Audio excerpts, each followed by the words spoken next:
Welcome to all. देखिए हम लोग आज बात करेंगे properties of eigen values and eigen vectors. Right, exam purpose से बहुत ही इंपॉर्टेंट है ये, इसलिए कि आपको एग्ज़ाम में आइगन वैल्यूज़ और आइगन वेक्टर का क्वेश्चन तो करना ही करना है। राइट, सिंपल है तो हम लोग करेंगे भी। तो इसके कुछ प्रॉपर्टीज़ हैं जो आपको हेल्प करते हैं कि आप आइगन वैल्यू को आसानी से फाइंड आउट कर सको। राइट, तो देखिए एग्ज़ाम में होता क्या है कि हम लोग ये लास्ट लेक्चर में भी देखे थे कि अगर आपको एक आइगन वैल्यू पता चल जाता है ना, तो आप उसके कैरेक्टरिस्टिक इक्वेशन के हेल्प से बाकी आइगन वैल्यू को बहुत जल्दी निकाल लेते हैं। तो एग्ज़ाम में जो ढूंढना होता है वो हमको एक आइगन वैल्यू कि हमको कोई एक आइगन वैल्यू पता चल जाए। तो ये सारे प्रॉपर्टीज़ को आप अच्छे से नोट कीजिएगा और आखिरी तक देखिए, बहुत मज़ा आएगा और आपको आइगन वैल्यू को लेकर थोड़ा कॉन्फिडेंट हो जाएंगे। ठीक है, तो ये क्या क्या प्रॉपर्टीज़ है यहाँ पे। पहला जो प्रॉपर्टी है वो ये है कि सम ऑफ आइगन वैल्यू जो होता है वो equal to trace of matrix होता है। राइट, ट्रेस क्या होता है? ट्रेस होता है सम ऑफ डायगोनल एलिमेंट्स। ठीक है, हम लोग जानते हैं पहले से, sum of diagonal elements are trace. Right, तो अगर आपको डायगोनल एलिमेंट आपको दिख रहा है तो जो भी आपका आइगन वैल्यू का सम है वो क्या है, वो ट्रेस के इक्वल होगा। ठीक है, अच्छा, इसी तरीके से product of eigen value is equal to determinant of matrix. ठीक है, यानी जो प्रोडक्ट होगा वो आपका डिटर्मिनेंट के इक्वल होगा।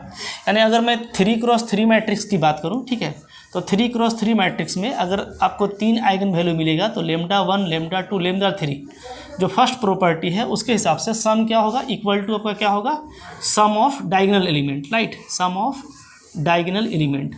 तो ये आपको एक इक्वेशन मिल गया। यहाँ से आप क्या कर सकते हैं, अगर आपको एक या दो पता चल गया तो तीसरा आपको खुद ब खुद पता चल जाएगा। ठीक है, इसी तरीके से product of eigen value equal to determinant of matrix, यानी तीन अगर आइगन वैल्यू है तो इनका प्रोडक्ट क्या होगा, equal to determinant of matrix A.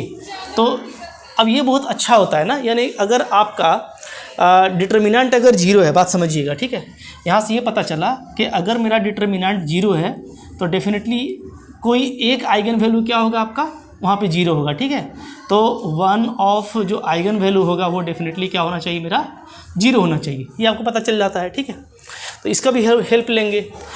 Third है sum of each row is lambda. देखिए ऐसा मैट्रिक्स है कि आपको सारा रो का जो सम है वो कांस्टेंट है और लेमडा है, तो डेफिनेटली उसमें जो एक आइगन वैल्यू होगा वो होगा लेमडा। यहाँ पे ध्यान दीजिएगा, मैं आइगन वैल्यू को इससे डिनोट करता हूँ। ठीक है, और आइगन वेक्टर को मैं इससे डिनोट करता हूँ। तो वेक्टर में भी के ऊपर लगा दिया मैंने डायरेक्शन का चिन्ह। ठीक है, तो ये आइगन वेक्टर है और ये मेरा आइगन वैल्यू है। राइट, तो वन ऑफ आइगन वैल्यू क्या होगा, लेमडा होगा, एंड करस्पॉन्डिंग आइगन वेक्टर क्या होगा आपका, 1 1 1 होगा। राइट, याद रखिएगा। जैसे एग्जांपल देखिए, एग्जांपल मैं ले लेता हूँ। ठीक है, देखिए मैं एक मैट्रिक्स ले रहा हूँ। ठीक है, ये मैट्रिक्स है मेरा 1 2 0, राइट, -3 6 0 एंड -1 2 2। राइट, इसमें अगर आप देखेंगे तो आप देखिए कि तीनों जो रो है उसका सम कितना है, 3 है। राइट, इसका भी 3, इसका भी 3, इसका भी 3।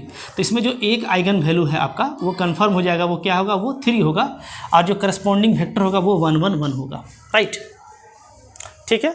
अच्छा, अब देखिए नेक्स्ट जो प्रॉपर्टी है वो ये है कि फॉर LTM UTM यानी lower triangular matrix and upper triangular matrix, eigen value क्या होता है, आर डायगोनल एलिमेंट। बहुत अच्छा प्रॉपर्टी है।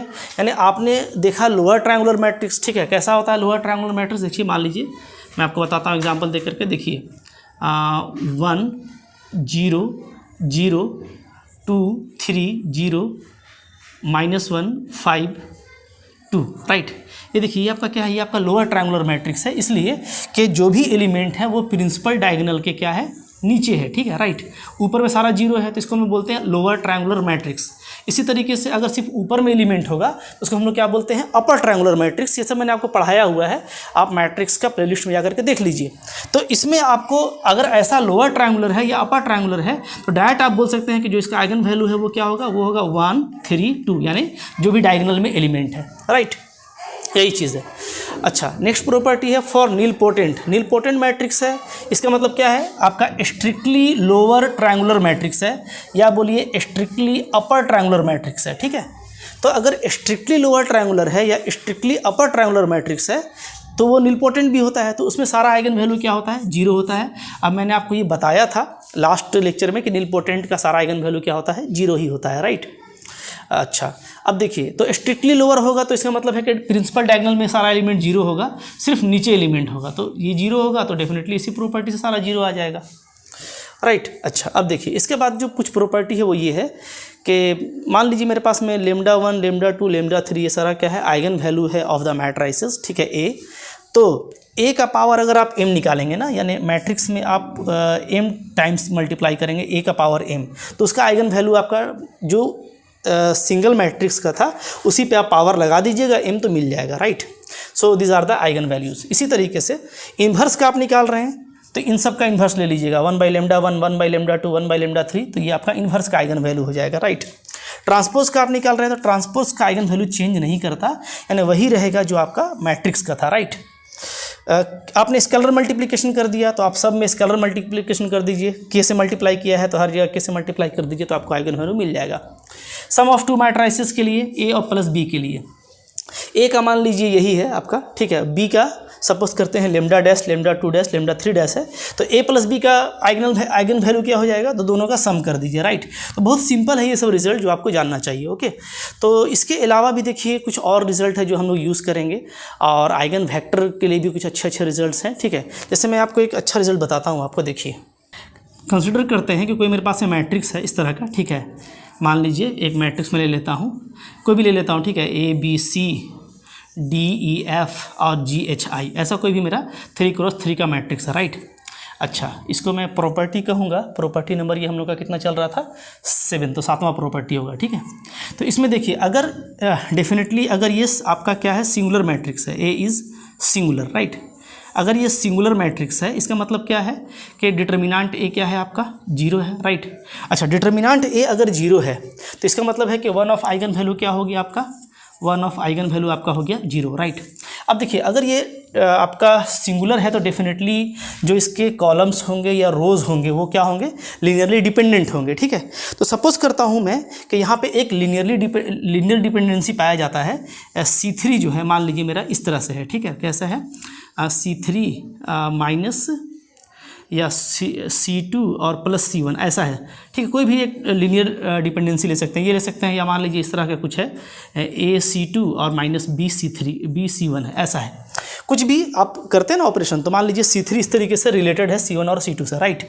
तो अब आप देखिए यहाँ पे ना जो कोएफिशिएंट हो, जैसे मैं बता रहा हूँ क्या है, इसको ले लेता हूँ मैं, C3 है, आपने ऑपरेशन लगाया क्या, AC2 minus BC3, right, BC1, okay.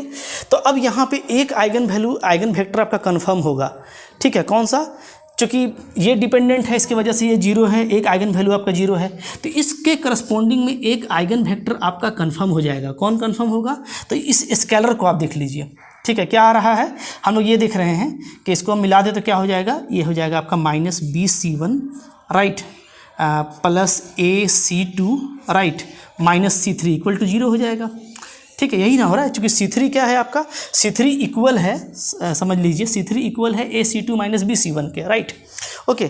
तो यानी हम इसको लिख सकते हैं minus BC1 plus AC2 minus C3 equal to zero. तो जो यहाँ पे कोएफिशिएंट है माइनस B, A और 1, तो एक जो आइगन वेक्टर है वो आपका कंफर्म हो जाएगा क्या, minus B, A and 1, right. तो इस तरीके से आप आइगन वेक्टर निकाल पाएंगे अगर ए आपका सिंगुलर मैट्रिक्स है।